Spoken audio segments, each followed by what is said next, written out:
The one thing that's really cool about this car to me is again, another car that was over at Matt that he featured on his channel where he built the headers and stuff. Dude, Yeah. you would have never thought about that because those guys race that thing all the time. But even Bryant said in a text message back and forth to me that he's like, the car we had repaired stuff for so long because there was no downtime for that car. They always had to get it ready for, I mean, they've done 5 events this year. Like, there's no downtime. So. All right, well, guys, hey, welcome to episode 128 of the Drag Drive Repeat Show, presented by Summit Racing tonight. All right, well, let's actually bring the man in himself, Mr. Devin Vanderhoof. How are you this evening, sir? Good. How about yourself? Man, I'm doing awesome. Good. Yeah, I'm doing even better now. I'm excited about you being on here tonight. Hang on, let me get what do I got going wrong here, Eric? Help me out, bro. It should be the one, right? Like. Sometimes I just enjoy watching you fumble through these. I don't know. Same. There we go. For you guys that don't know, Devin Vanderhoof is the man. Fast 235s, fast on 275s, fast on a radio, fast. Probably if you've ever raced on a slick, you were fast on it too, I'm sure. It's been years raced on slicks, but we actually went out last year with Josh's car on slicks, and we went really fast, surprisingly. Yeah. So yeah, we usually are pretty good at going fast on whatever we're gonna have, Well, and that's why I think this conversation is going to be fun. The first thing I want to talk about though is the new build, but I want to give you a second to kind of give us some history of the white car, the convertible, and then kind of how this whole thing came about, and then we're going to go into some photos. Okay, so I bought the convertible, I think like 17 years ago, and 17 or 18 years ago, bought it with a blown up motor, drove it around, and like it evolved over the years, you add this, that, and the other, and it gets faster and faster, and it progressed to the point where it was starting to become like a race car, horse-powered street car / race car, whatever you want to call it, and we had a lot of fun with it, and it started to turn more into race car than street car, but it was always going to be a street car to me, no matter what. It has to be. If I'm going to own it, it has to be a street car. So, and everybody's got a different definition of that, but me, like, hop in it and we can go to dinner. You know what I mean? I'm happy. But anyway, we did pretty good with that car in the heads-up drag race type stuff locally throughout the Southeast. We did a lot of the street car races with it. We dominated a couple years in a row of the street car race, like where you go on like a 30 or 40 mile cruise and go right into the lanes. I think we won 22 of those shootouts in a row. So that kind of, nobody really liked it then, because we won everything. Kind of turned my eye to drag and drive. And to be honest, when I first looked at it, I was like, man, I don't know if this is really for me. And we decided to pull the trigger and do what we needed to do to make this car a drag and drive car, because they're not the same when you're going real fast. Can't imagine. Like looking back because I made that decision about 5 years ago. If I knew then what I know now, progression obviously would have been a lot different, but made some changes to it, went to sick week and had a catastrophic engine failure on day 0. It was pretty bad. So that really was probably the worst thing that could have happened when it came to fellow competitors. Not to us. Like, to me, it was like, okay, it sucks. But when I like to go out and race and enjoy like the racing, and I really enjoy hanging out in parking lots at a gas station and whatnot more than anything. But with a motor, I said, okay, well, that's never going to happen again, and unless it's like my own stupidity. And we're coming in. Showed up the next year at sick week, and that was the year we were on 235s, and decided that I was going to run this like a drill sergeant. Like, I was a lunatic, man. Like, we did not. I don't know if we had fun. I don't think we did have fun, actually. Like, we did one event every day. We were the first car down the racetrack every day for our group. We were the first through the gate every day. Like, well, not first through the gate, but like part of that, like first couple of people through the gate. And we were at the hotel every day by 3 o'clock in the afternoon. Oh my God, dude. Yeah. I was a complete maniac. Up at 4 a.m., running valves at 4 o'clock in the morning, like heating, like priming, right? So the only failure we had that year was a spark plug wire, burnt up one spark plug wire. It was a flawless, like, even Tom came over and said, dude, you put on a clinic. Like, I don't get it. I was like, oh, whatever. We broke the 235 record by a pretty good margin. I don't really remember what it was, but I think it was a pretty good margin. I think it was 210 or something like that. I think that the old record for a 235, I think, was like a 522 average. Oh, yeah. Yeah, you destroyed it. Yeah, we went 4.6 61 or something average. Yeah. So that was a lot of fun. I really enjoyed it. But I'll tell you this. Attention racers and high performance enthusiasts, are you ready to start your next engine build? If so, there is no better time than right now to check out Molly Motorsports all-in-one Power Pack piston kits. With over 1,200 applications, these kits come complete with pistons, rings, wrist pins, and clips, all designed to work together. Visit mollymotorsports.com for more details. And for our podcast listeners, Molly is spelled Mahle. I think that the 235 tire is awesome. And I think that eighth mile better than quarter mile. Now, comments can light up and everybody can call me an idiot. That's fine. I'm okay with it. But I like eighth mile more than quarter mile when you start getting really fast. And there's a lot of safety reasons for that. And a lot of discomfort reasons for that too. But what I learned that year was the 235 class was awesome, but it felt as if like you were the little brother of everybody else racing. You know what I mean? We decided to go back and run big tires, aka 275s, and that's what we've been on, 275s or 315s, the past couple of years. So we did pretty good at Sick Week this year. Took second overall, won our class, and took second overall. We had no. Oh no, that's right. That's right. See, I'm out of it. Like the whole event, Sick Week was so tough for us. Like it was bad this year, just because of like all the whatever. Like a windshield caved in. Like, everybody knows what happened. You know what I mean? Like, the windshield caved in. We made it like we went 228 mile an hour with these little pancake filters on front of the turbos. Like all this dumb stuff kept happening. Whatever. Then fast forward to summer, and we went up there to test at what track was that? Is that Byron? Mm-hmm. That was day 0, day 1. Yeah. So we were up there like 2 days early. And we were testing there because they had a shootout. So we like entered the shootout. And we're like, oh, let's get some test laps in. We kept shaking the tires and spinning. We just had some problems. Anyway, kind of figured it out by day 1. Okay, it's time to make a pass. And it goes down. It makes it through the transition area at Byron that like kept shaking the tires right around the 330. And it made it through. And like right before the finish line, roof rips off. It's like, come on. You know what I mean? Like, come on. Like, this is just terrible. So we were really gung-ho to try to fix it, and then push came to shove, and it was just a smart move to just say, pack it up and let's go home. So we rode around for a couple days. My wife and Josh's wife were up there on sick ward. We had to endure that for a couple days, and then we drove home. Yeah, that stuff. I can't imagine the windshield coming in, what that would have felt like. Josh had some great interview time with everybody. I think everybody made their way around talking to him about that. And then to have the top come off, man, that's just crazy. Yeah. Well, the funny thing is like we get asked a lot, or like I get asked a lot, well, why don't you drive? And it's like, well, I've got some physical impairments after like tearing up a shoulder and a chest. But the real reality of it is that if you want to be successful at anything, you have to put the right person in the right position, right? So like Josh is a better driver than me. Simple as that. And I have no like pride problems with admitting that. Like I'm happy to admit it. And I'm happy to have such a good friend that wants to do this kind of stuff with me, because that's what this is all about. You know what I mean? Mm-hmm. He's like cool as a cucumber, man. Like he doesn't get excited about anything. Like he doesn't. Yeah. Like, his interviews are hilarious because it's like just very even tone. Well, the windshield came in. I'm glad I had my gloves on because it just laid kind of on my hands. It was like, what? Dude, I just shit my pants. Oh, dude, I'm on the starting line and like we make that hit, and I'm like, oh, all right, that was decent, right? So radio, I got the headset, and I'm like, hey, you are, because we have a routine, right? So like once I see the shoots out and like everything looks like it's gonna be all right, because I don't want to be in his ear yelling like when he's like scrambling trying to get the car like straight and calm down. I see everything's like kind of calmed down, and I'm like, hey, you good? He's like, yeah, windshield came in. I'm like, what? He's like, yeah, windshield came in. Like, and that was the voice. Like, that was the tone. There was no, like, oh, my God. Like, it was just, windshield came in, So, yeah. Like, that's an 100%. Accurate statement, Yeah, for the folks that are listening, this is Adjustable Hammer Racer says Josh is the definition of calm and composed.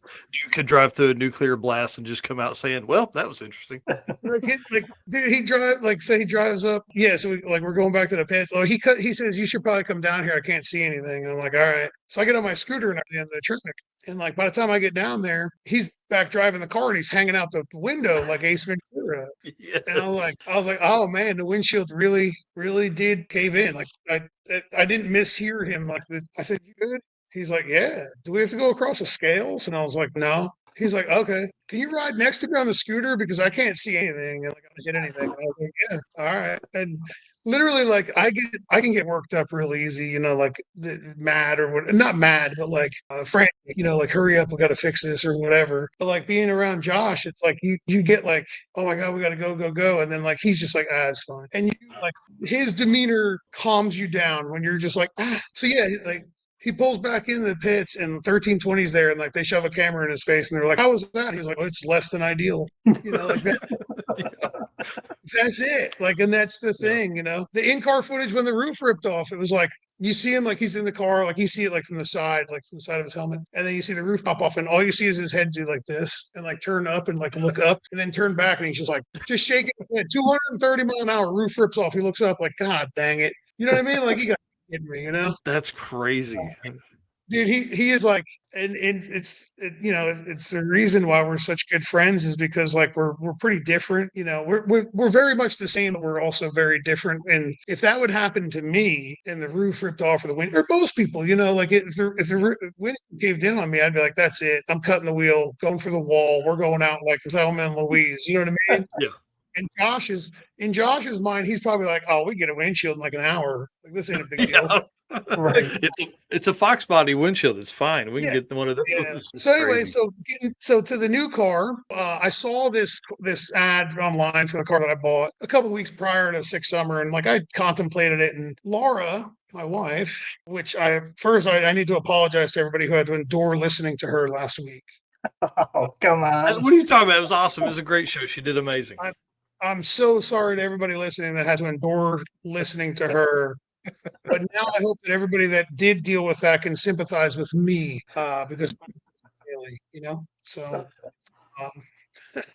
but anyway, she you know, she kind of talked smiley me out face of. you put on the thing there. Oh yeah, she'll be all right. He talked me out of selling the convertible like 100 times, you know. And when we were coming back, I said, okay, if we're gonna keep racing this car, it needs to get a hard roof put on it, you know. But we pulled the trigger on doing that. The next day, Laura's like, well, if you're gonna just like make it a coupe, you could sell the car. And I was like, I could have just not cut this stuff out of the car real quick and saved myself a whole bunch of money if you just spoke up 2 days ago. But here we are, so it's all right though. Yeah. So I bought this S550 from J&E Chassis Works, and they, yeah, there it is. I bought it in a condition of a shell, Mm-hmm. and a shell with chassis. You know what I mean? Like, so the forelink was done, the rear end housing was done, strut shocks, you know, all the carbon fiber stuff on the car, and then pulled it. The reason that this car, I guess, for some people that are watching or listening, they may not know, like, well, why would you go from one Mustang to another? But the bodies, the chassis. Oh yeah, it's dramatically different. Like dramatically. Like this is a 108-inch wheelbase. The Fox body was a 100-inch wheelbase. This has got a 4.5, 5-inch wider track width. This car's got way different aerodynamics than the Fox body does. So yeah, this is it. Now we're building this thing. Well, and this car started life as a GT 500, right, or GT 350 or something like that. GT 350, yeah. Mm-hmm. Yeah. So yeah. S550. I mean, like this thing definitely way more space. Yeah. It's and like it's pretty. it may have. I'm sorry, it's pretty roomy inside. Yeah. Yeah.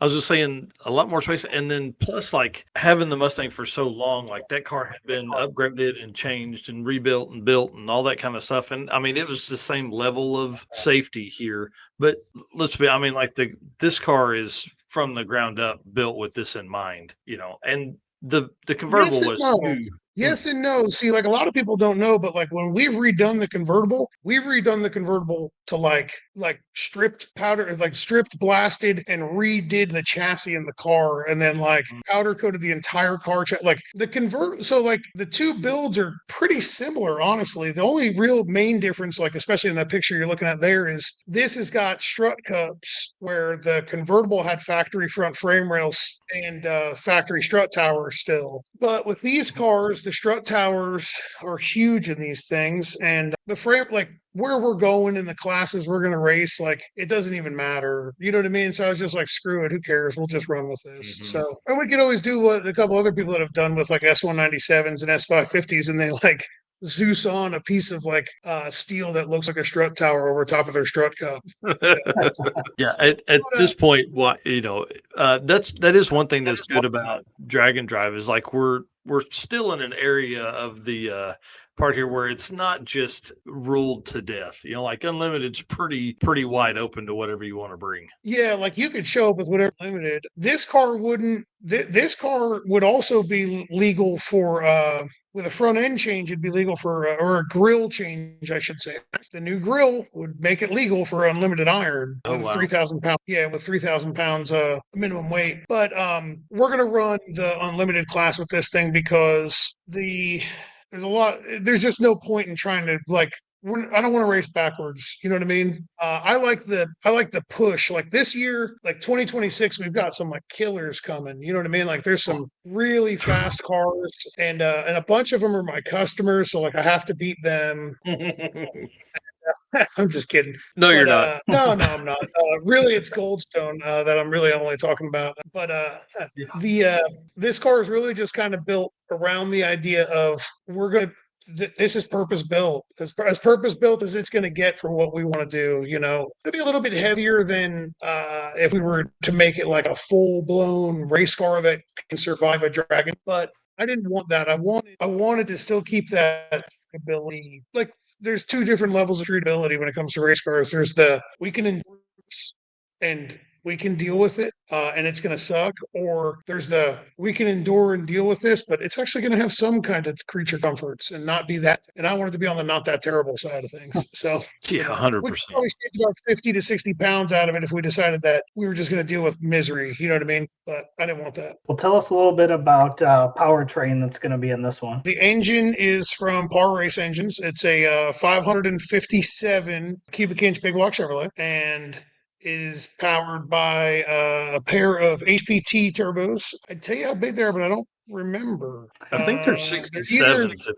No. Well, I'll be honest about it. I just can't remember what they are. They're either 88s or 94s. I don't remember what we did. I've been fried lately, so I'm sure they're 94s now. The man that can't root shooter electrocute. That's funny.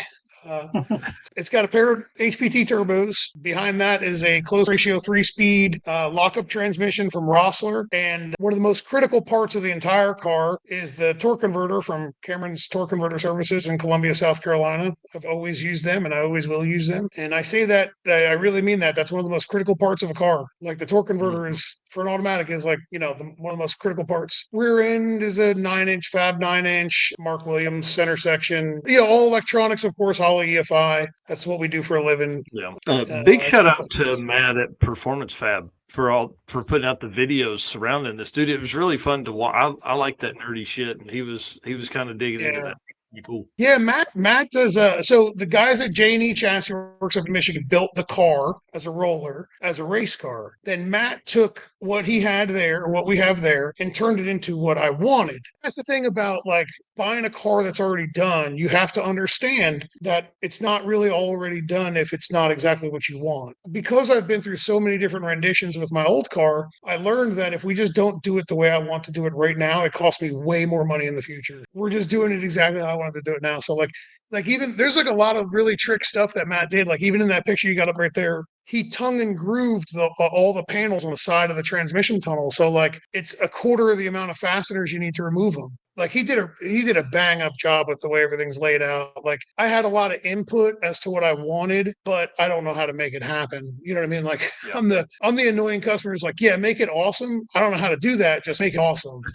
This is what I see in my mind, but you need to figure out what that means. I really like the center console, or not the center, the tunnel there where you've got like the carbon fiber pieces, and like how he had to make that out of aluminum so he could use the brake to do. I mean, like there's just a lot of really behind the scenes, a lot of neat stuff that nobody really ever gets unless they already know that channel and follow along. So appreciate you introducing him. I wish everybody would go subscribe to his channel because it's awesome. Like he does unbelievably good work. And I'm actually like partially responsible for him having like a YouTube channel because I pushed him to it. I said, man, you're a killer. Like, why doesn't everybody know who you are? Like, and that's the thing. Like the best fabricators and the best chassis guys, like sometimes, you hear the big names all the time, but there's guys out there that are in their shop that are building amazing stuff that nobody's ever heard of because they just stay busy from word of mouth. you know. Well, and they don't have time to record and edit. I mean, that's what my brother runs into. He does a lot of really cool stuff, but doesn't have time to record and edit. Yeah, it's recording and editing is a big job. Laura does that for us now because I'm not doing it. But Well, I mean, but, let's be honest. There's more important stuff that you need to be getting your hands on. Like Brian Goldstone's cars. oh God. So we did his Corvette, the Batmobile. That's what we called it. I don't I think it fits. yeah.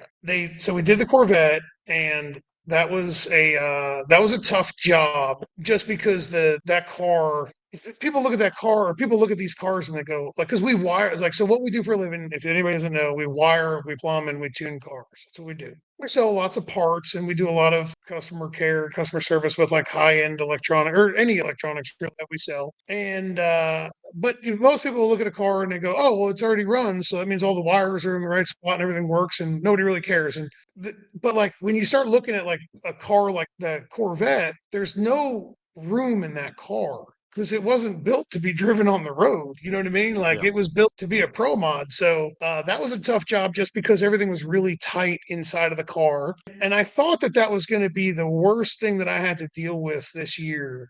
I really thought that was going to be the worst thing that we did this year. And boy, was I wrong. Yeah. Then you saw the Javelin. Dude, buddy, if y'all don't know who Goldstone and Brian Robbins, Rob Sanders, if you don't know who those guys are, I'm here to tell you that they are the toughest men on the planet. Okay. Drag and drive's hard. It is way harder when you are in this Javelin. This is terrible. It is, I mean, I hope Brian watching. I've told him all these things on the phone. But yeah, quit bitching. No, it's quit, not quite bitching. No, these guys they're tough as nails. It was tough.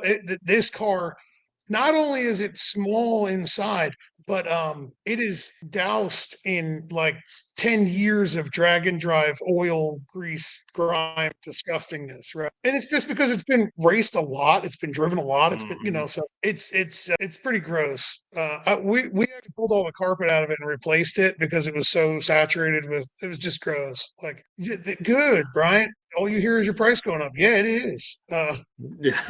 Yeah, we way underbid that one. The one thing that's Yeah. really cool about this car to me is again, another car that was over at Matt that he featured on his channel where he built the headers and stuff. Dude, Yeah. you would have never thought about that because those guys race that thing all the time. But even Bryant said in a text message back and forth to me that he's like, the car we had repaired stuff for so long because there was no downtime for that car. They always had to get it ready for, I mean, they've done 5 events this year. Like there's no downtime. So it's going to be kind of cool to see. But Matt did a great job on the headers on this thing. It's freaking gorgeous now and way more serviceable. Yeah. So I remember like when I first met Brian, they were welding those headers back together at the track. Like, oh, y'all are gluttons for punishment. And Brian, I didn't know him or nothing. And they kind of just looked at me like, what are you new here? I was like, well, I guess I am. Yeah. But after getting to know them and then after working on the cars for Bryant, I'm telling you, like we're redoing the plumbing on this car as well. Like these dudes are tough as nails to deal with this BS. Like I'm telling you, like there's no chance that this thing would have been raced if I owned it the way it was before we started doing it. Like there's just no way. Like I couldn't do it. So, and they're tough as nails, man. And like and obviously, they know how to make it work and to survive. And most of that I think comes from their ability to not quit. Yeah, they definitely don't have any quit in them. The Miltech channel in here asking, are those radials on there? Yes, they are. They are, yeah. So Bryant decided that he was going to convert this car over to radials and be a man. So I can't wait to see this thing go down on some radials, dude. Yeah.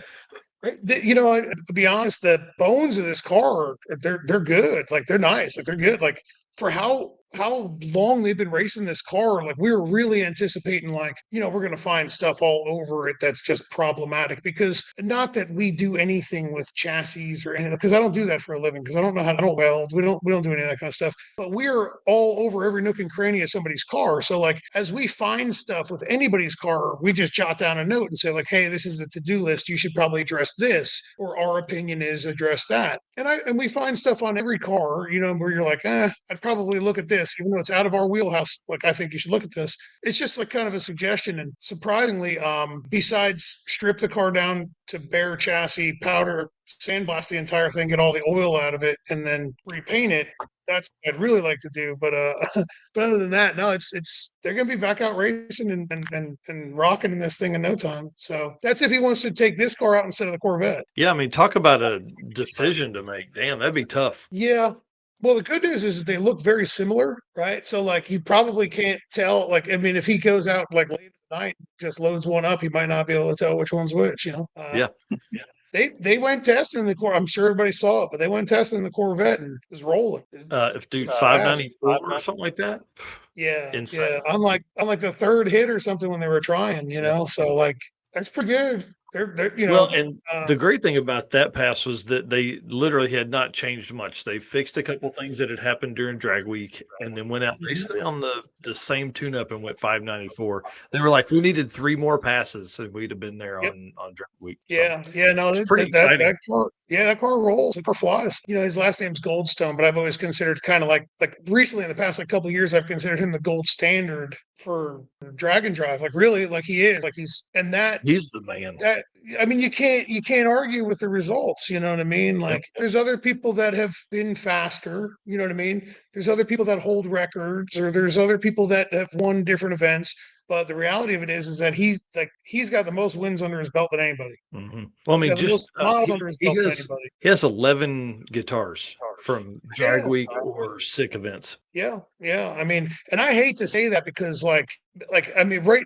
The good news here is that like he's not going to be able to go out to work tomorrow because his head ain't going to fit through the door after hearing me say this. You know what I mean? Like his head is so blown right now he can't even fit through the door. But it's true, man. He's good. Like they're good. They're good at what they do. Yeah. Bryant and Brian and sometimes Bryant and Rob will go with them as a co-pilot, and both combos, right? Like they work together really well.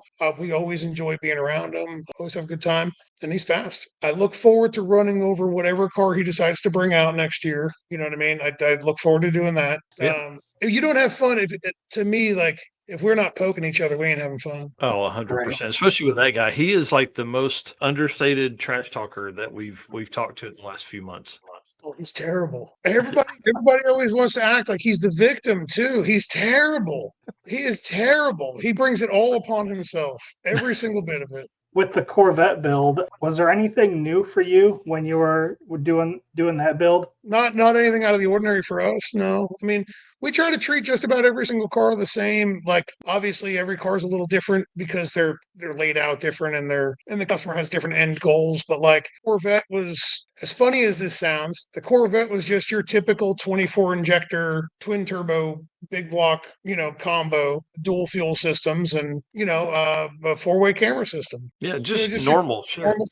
Yeah, well, I say that, but it's like we've done so many of them that to me it's like it becomes just second nature. Yeah. Well, we see more folks go to that camera instead of mirror setup. Nick Cryer has that on his hot rod, and now Goldstone. I don't know of any other cars in Drag and Drive with the camera mirror though. In the mirror, with the up on like the windshield. Yeah, like where like for Goldstones, you turn the blinker on, it shows your like a late model Chevrolet truck or whatever. Yeah. I think so. I mean, my convertible had head restraint or like head containment seats. You couldn't see out of, and you couldn't see past trailer out of the little mirrors. Plus, the convertible liked to shake the tires a little bit and then knock the mirror glass out of the mirrors. So, like, we'd lose the mirrors, like on day one. So that was always fun. Driving down the road and like the mirror out, like, can you see? You know what I mean? Like, but the cameras work really good, man. They really do. Like, it's nice when I set it up on my car. I put the forward facing camera on the back trailer so that when you're driving down the road, the forward-facing camera is on the screen, like the main screen all the time, but it's pointing backwards. So like I found that to be rather useful. We did Goldstone's Corvette like that, I believe, as well. No, we pointed the camera forward. I think we pointed the camera forward because he wanted. Well, and probably forward because dude, as long and skinny as that front end, you'd have trouble. Yeah, Laura says Devin had mirrors for days.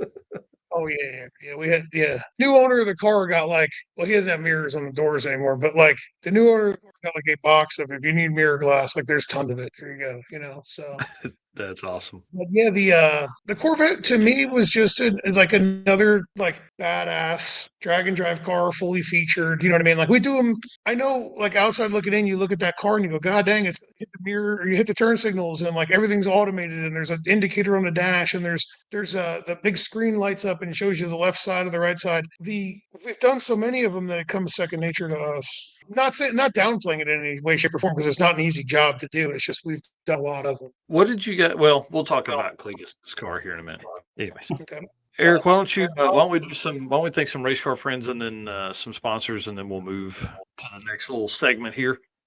All right. Appreciate tons of comments tonight. So appreciate all of our race car friends tuning in for Devin Vanderhoof episode for tonight. So appreciate each and every one of you guys watching, and our sponsors. We say it all the time. We couldn't do this without them.